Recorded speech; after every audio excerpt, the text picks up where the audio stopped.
मनु भील सां मौजूदु आहे। अचो हुन सां ॻाल्हि ॿोल कयूं। साईं तव्हांजो ख़ानदान कीअं अॻुवा थियो, कहिड़ो ज़मीनदार हो जेको तव्हां सां नाजाइज़ी कयूं, उन सिलसिले में तव्हां इहो मुंहिंजो नालो मनु भील आहे। हींअर ज़िलो जामशोरो तालुको कोटड़ी हारी कैंप टेलीग्राफी साम्हूं हिते रहां पियो।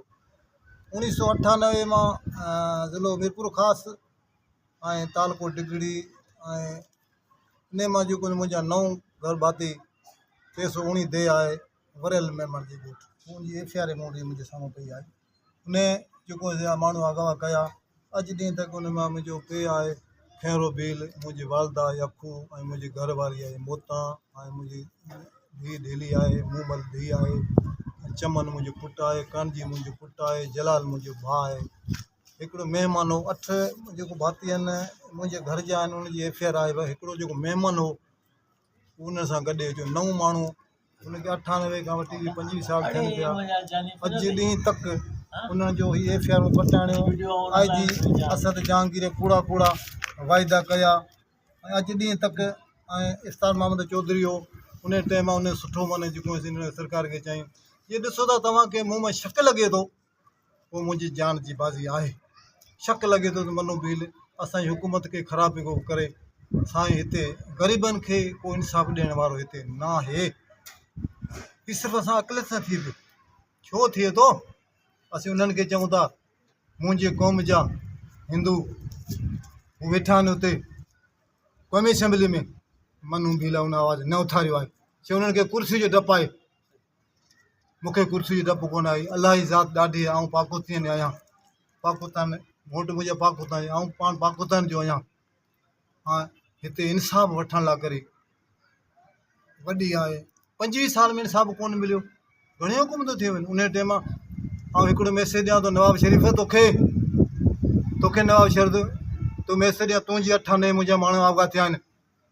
अॼु तुंहिंजो भाउ हींअर मुल्क जो सदर आहे, उन सभु कुझु करे सघे थो। सुभाणे फ़ोन ते आई जी खे ॿुधाए त मनु भील जा माण्हू मिलनि त मूंखे या मुंहिंजो ग़रीब जो कमु थी वेंदो।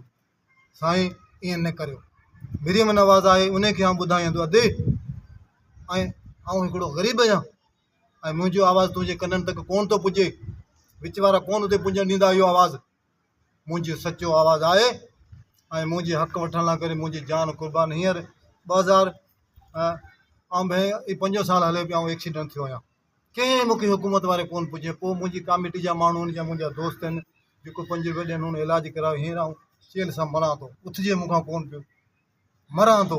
जीअं आउं कूड़ो आहियां तो मरां। महिरबानी सुप्रीम कोर्ट खे ऑर्डर थो ॾियां मूंखे ताईं फाही चाढ़े छॾे। ऐं जीरो आहियां।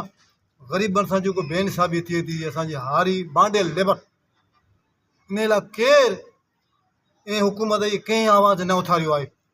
छो उन्हनि खे 2 लख रुपया महीनो पिया खणनि। सुभाणे हू जे मुंहिंजो आवाज़ु उथारंदा त सुभाणे हू गेट आउट।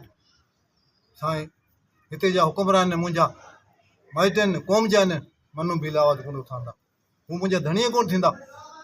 साईं ऐं इन हुकूमत खे अर्ज़ु थो करां बिलावल साहिबु तूं जे ऐं ग़रीबनि जी रोटी कपिड़ा और मकान, रोटी कपिड़े मकान जी ॻाल्हि न कर। पहिरियों त मनु भील जी ॻाल्हि ॿुध। अशरफ ज़रदारी तूं मुंहिंजी ॻाल्हि ॿुध। तूं मूं वांगुरु बिस्तरे ते पियो आहीं। हिकिड़ो त इंसाफ़ तूं मूंखां ई कर। तूं सिंधी आहीं, हिते सिंध जो राखू आहीं।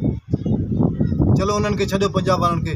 हुकूमत नवाब शरीफ़ जो हुकूमत जो वाक़ियो थियो हो, मूंखे माण्हू नवाब शरीफ़ ॾे कूड़ो आहिनि, मूंखे फाही चाढ़े।